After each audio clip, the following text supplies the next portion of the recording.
I'm so steady right now. You don't look very steady. I am not steady.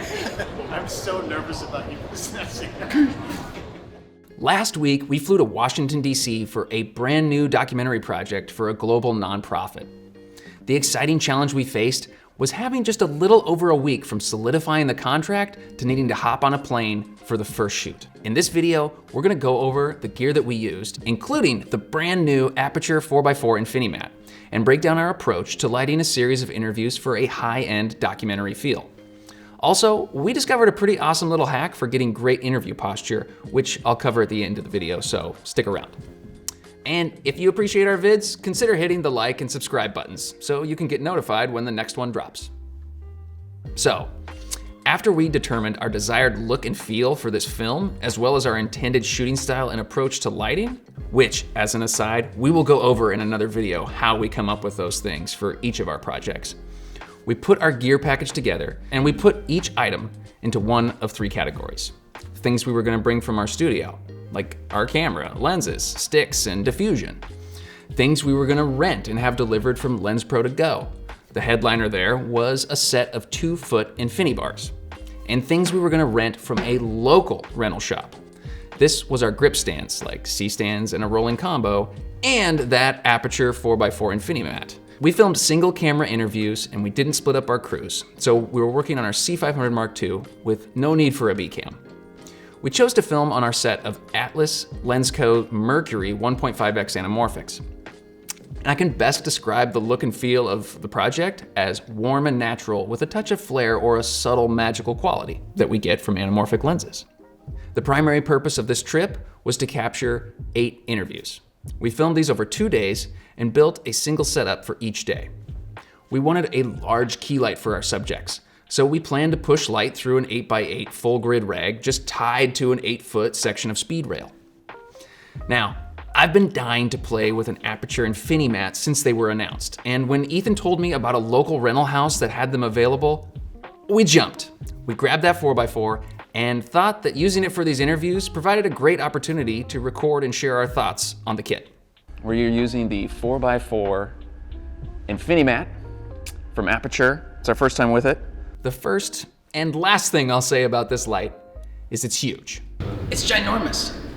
As in, not yet super practical for what we do on a regular basis here at North 40, because it's huge. So just very not portable. I'm excited to try this light in some different spaces at some point where we don't get to hang an 8x8 or we want to boom something because it's lightweight. You know, it's lighter than a 2x1 hard panel, you know, like the Nova or a Sky panel. So it theoretically would be easier and softer to boom out over a space like with a Menace arm. And that's really appealing to me, but I think if we were to take an INFINIMAT on the road, it would definitely need to be the 2x4 Max. This ballast comes in its own case, and it's 42 pounds by itself. It's massive. Never worked with a ballast this large. It does power multiple fixtures, but overkill for the North 40 dock crew, especially on the travel edition on the plane. The output was great. And we didn't even push it that hard. We ran it at about 20% to key our subjects through an 8x8, a full grid.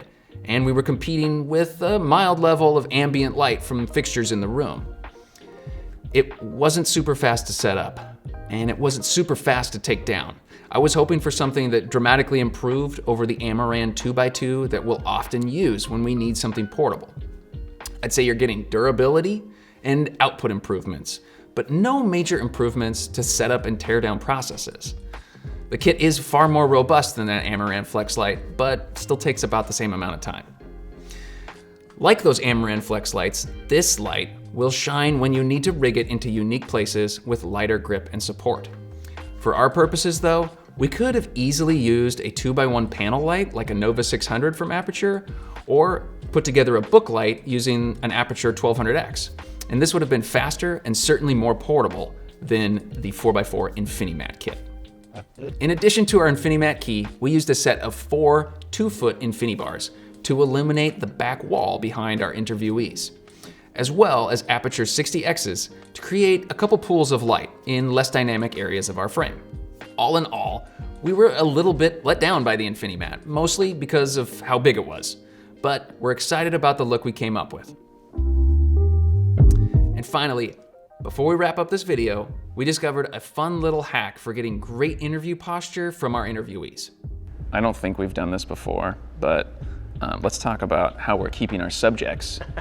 People are gonna like this, I think.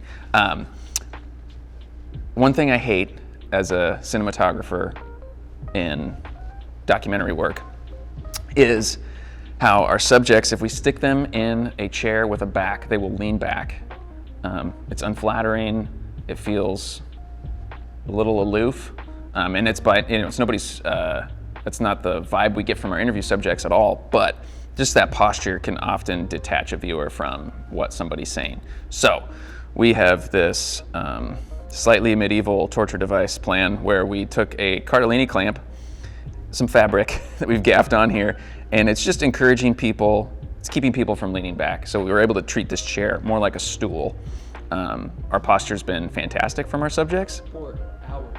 Yeah, and some of these are longer interviews, and people are hanging on for an hour, hour and a half, easy, and not leaning back. Like, we just have excellent posture and a vibe on camera of leaning in, which is especially important for this project. We're working with people who are sharing a lot of vulnerable, personal story content, and this has actually worked out really well, and we intend to do it again if we so need to. So that's been awesome. Thanks for checking out the setup on our DC trip. Stay tuned for more.